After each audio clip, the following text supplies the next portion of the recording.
ሰላም ሰላም ሰላም እንዴት ናችሁ? እግዚአብሔር ይመስገን። ሰላማችሁ ብዝት ይበልልኝ። በተከታታይ እያወራው ነው ይሄን ነገር ወደ ቁም ነገር ከመሄዳችን በፊት ሰብስክራይብ አድርጉልኝ እባካችሁ። ምንም የሚጎልባችሁ ምንም የሚቀንስባችሁ ነገር አይደለም። ሰብስክራይብ አድርጉልኝ። እናወራለን፣ እንጨዋወታለን። የምናወራው አንድ ነገር ነው። እሱ ምንድነው? ስለ ሰማይ ነው። ሰማያዊ ነገር ነው የምናወራው። ሰብስክራይብ አድርጉ፣ ሼር አድርጉ። እስኪ ከፍ ይበል ይንቀሳቀስ አካውንቴ ልለምን። ስለዚህ ምንድነው ዋናው? ሰብስክራይብ ስለምታደርጉ ቀድሜ አመሰግናለሁ። ወዳችኋለሁ። ተባረኩልኝ። ወደ ዋናው ቁም ነገሬ ሲሄድ እባካችሁ ትውልድ አንደንዝዝ፣ ንቃ እንበል። ባይብልን እናንብብ እባካችሁ ልለምን። ምክንያቱም ባይብል የማያነብ ትውልድ ጆሮ ብቻ ነው የሚሆነው። ጆሮ ብቻ የሚሆን ከሆነ የመጣው ሁሉ ይጠቀጥቃል፣ የመጣው ሁሉ ይሰጠዋል። ባይብልን ግን ካነበብክ፣ ባይብልን ግን ይሄ ነው ካልክ፣ ባይብል ደግሞ እውነት ስለሆነ በመንፈስና በሐሳብ በእግዚአብሔር ምሪት የተጻፈ ስለሆነ በመጽሐፍ ቅዱስ እንሂድ፣ እንጓዝ። ወጣቶች የሚመክረው ይሄን ነው። እባካችሁ ከአሮጊት ተረት እንውጣ። እባካችሁ ልለምን፣ ወደ መጽሐፍ ቅዱስ እንመለስ። ልባችሁን ወደ መጽሐፍ ቅዱስ እንመለስ። አሁን ሰልችቶናል። ተውን እስኪ ወጣቶችን ተውን። በቃ አይበቃም እንዴ? አይበቃም? ትናንትና ከትናንት ወዲያ አያት አባቴ ቅድመ አያቴ የተሸወደበት የተጨበረበረበት ማንነቱን እንዳያገኝ ወደ እግዚአብሔር ቃል እንዳያገኝ ተደርጎ የተሰራበት ነገር አይበቃም? ወደ ራሳችን እንመለስ እባካችሁ፣ ወደ ራሳችን እንመለስ። ትልቁ ነገር ብዬ የማስበው ሰው ወደ ራስ መመለስ አለበት ብዬ ነው ማስበው። እንዴት ነው ወደ ራስ መመለስ ማለት?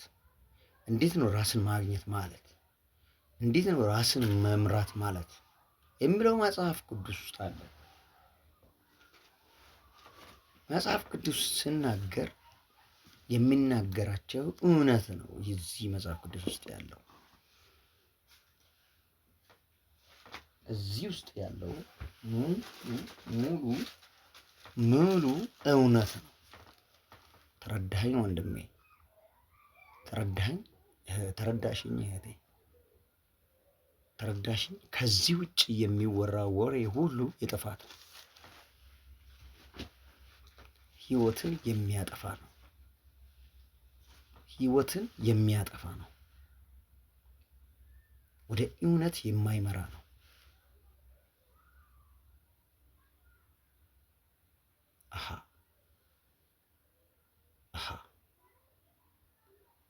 ወደ ክርስቶስ እንመለስ።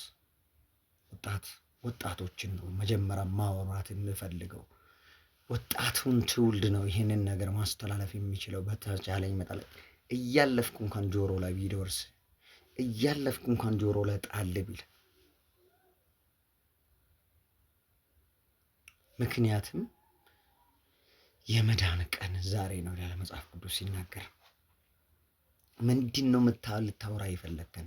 ምንድን ነው ሀሳብክ? ምንድን ነው አላማክ? ምንድን ነው ፕሮግራምክ ካላችሁ ባይብል እናንብብ። ከባይብል የተሻለ ባይብል የለም። በቃ ምክንያቱም መልስም እዛ ውስጥ አለ። ማነው ጥያቄም እዛ ውስጥ አለ፣ መልስም እዛ ውስጥ አለ።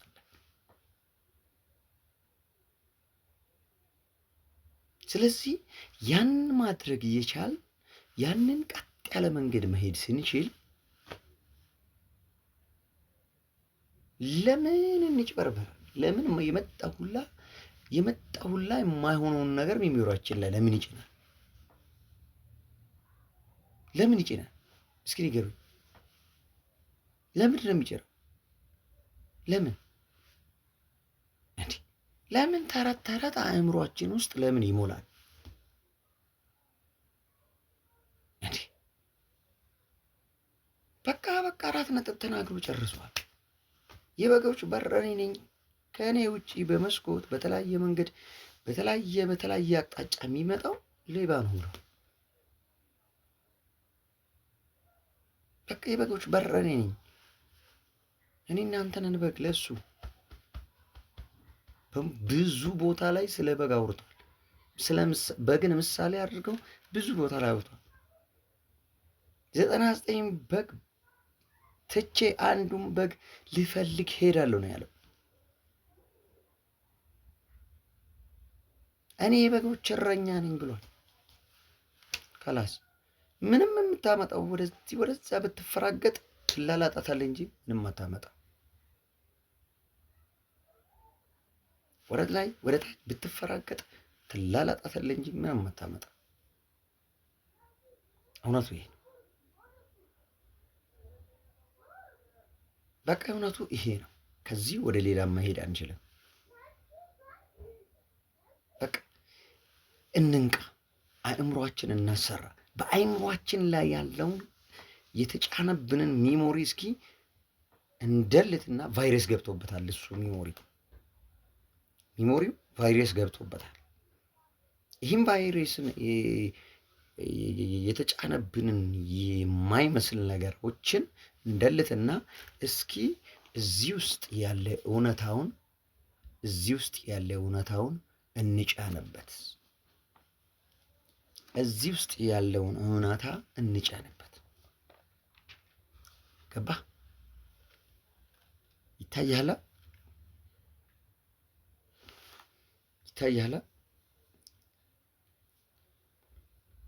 እስኪ ኢሳይያስ 53 ይታያላ?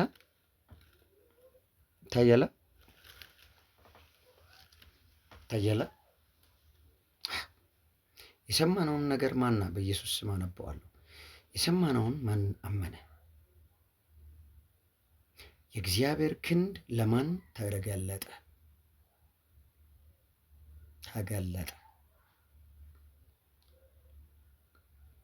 በፊቱም እንደ ቡቃያ ከደረቅም መሬት እንደ ወጣ ሥር በቀለ። አሜን። የሚሰብክ ውበት ወይም ግርማ የለውም፣ እንወደው ደንግባት የለውም ይላል በቀደሞ ትርጉም። ይሄ አዲሱ መደበኛ ትርጉም ነው። እንወደው ዘንድ ደንግባት የለውም። ከየት አምጥቶ እንደሳሉት አናውቅም።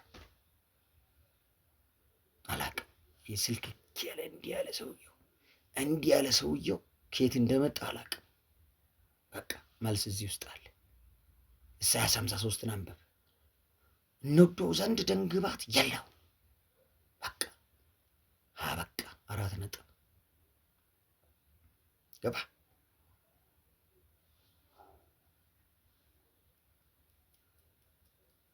ተረዳ። ኢሳይያስ 53 እንወደው ዘንድ ደንግባት የለውም።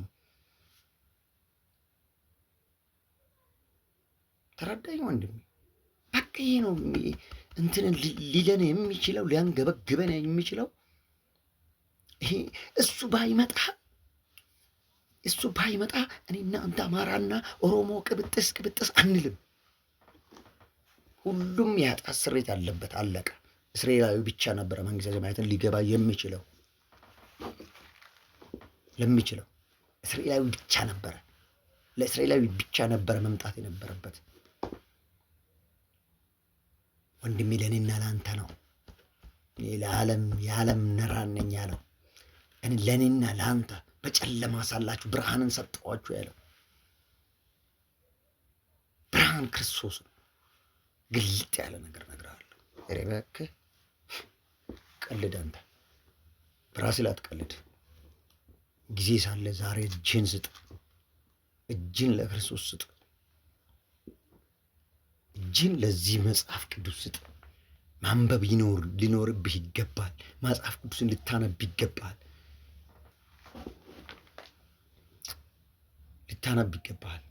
እንዴ አንብብ፣ በደንብ አንብብ፣ ያስረዳሃል በደንብ ጭክን በል። ለምን እንዴ? እስኪ ነቢያትን አንብብ፣ እንዳለ ያለውን ሂድ ላይ አንብብ፣ ታች ውረድ። ከሶስቱ ውጪ ላንተ ሊያድንህ ሕይወት የሰጠ ከክርስቶስ ውጪ ማንም የለም። ዋጋ ከፍሏል። ዋጋ ከፍሏል። ዋጋ ተከፍሎልናል። ውድ ዋጋ፣ ለዛም ሕይወት በዛ በጣር ላይ በዛ በጭንቅ ላይ ሕይወት ነው የተከፈለልህ። እንዲሁ ዝም ብሎ ተራ ተራ አይደለም።